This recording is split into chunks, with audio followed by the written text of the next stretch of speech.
გავაგრძელოთ საუბრები მინერალების შესახებ.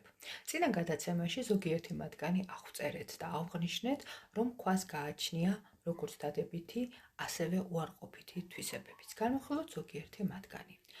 ცნობილი არის უძვირფასესი ლალის ქვა, რომელსაც გაუმაკი ეწოდება. იგი ბირმაში 1217 წელს აღმოაჩინეს. მის აღმოჩენას ორ ტომს შორის ნამდვილი ომი მოჰყვა და უამრავი ადამიანის სიცოცხლე შეიწირა.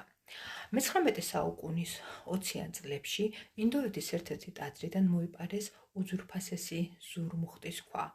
მის მოპარვას რამდენიმე ადამიანის სიცოცხლე შეეწირა, მაგრამ მისი გაყიდვა ევროპაში მოასწრეს. ზურმუხტი ჰაბსბურგთა დინასტიის ერთ-ერთმა შტომ შეიძინა და არ დააყოვნა ქვის მოქმედებამ და ზოგიერთი მათგანი ჭკვიდან შეიშალა, ზოგიერთი მათგანი კიდე უცნაურ პირობებში მოკლეს.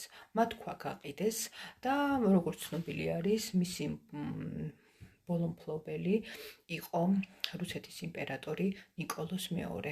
კარგად მოგეხსენება თუ რა ბედი ეწია ნიკოლოზ მეორესა და მის ოჯახს. ასევე აღსანიშნავია ერთი ბრილიანტის ამბავი, რომელიც ესპანეთის მეფე ალფონსო მე-12-მ აჩუქა თავის საცოლეს პრინცესა მერსედეს. პრინცესა მოუშვერებლად ატარებდა ამ ბრილიანტს, მაგრამ იგი ძალიან მალე გარდაიცვალა. შემდეგ ამ ბრილიანტის მფლობელი გახდა მეფის ბებია, დედოფალი ქრისტინა, რომელიც ასევე მალე გარდაიცვალა. მესამე მფლობელი კიდე იყო მეფის და პრინცესა პილარი, რომელიც ასევე მოულოდნელად გარდაიცვალა. ბოლოს მეფე თვითონ ატარებდა ამ ბრილიანტს და ისიც მოულოდნელად გარდაიცვალა სრულიად ახალგაზრდა 28 წლის ასაკში. არსებობს ასევე ცნობილი ბრილიანტი, რომელსაც ცისფერ ალმასს უწოდებენ, იგი არის 115 კარატის, იგი აღმოაჩინეს ინდოეთში და შემდეგ ლუდოვიკო მე-14-ს აჩუქეს. ლუდოვიკო მე-14 მალე გარდაიცვალა და იგი მემკვიდრედ დაუტოვა თავის შვილიშვილს ლუდოვიკო მე-15-ს, რომელმაც აჩუქა თავის ფავორიტს მადამ ძუბარის. ლუდოვიკო მე-15-ს ამ ამბის მერე ძალიან მალე გარდაიცვალა და მისი მფლობელი გახდა ლუდოვიკო მე-16, რომელმაც ცისფერი ალმასი თავის მეუღლეს დედოფალ მარია ანტუანეტას აჩუქა.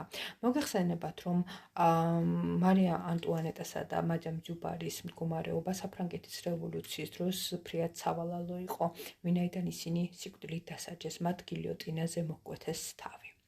შემდეგ ეს ბრილიანტი როგორც ჩანს მოიპარეს და ცოტა ხნის შემდეგ იგი ხელში უვარდება ჰოლანდიელ იუველირს გიიომ ფალს. გიიომ ფალს ბრილიანტი თავისმა შვილმა მოჰპარა, მაგრამ ძალიან მალე ორივე ფალსიც და მისი შვილიც ძალიან მალე გარდაიცვალნენ.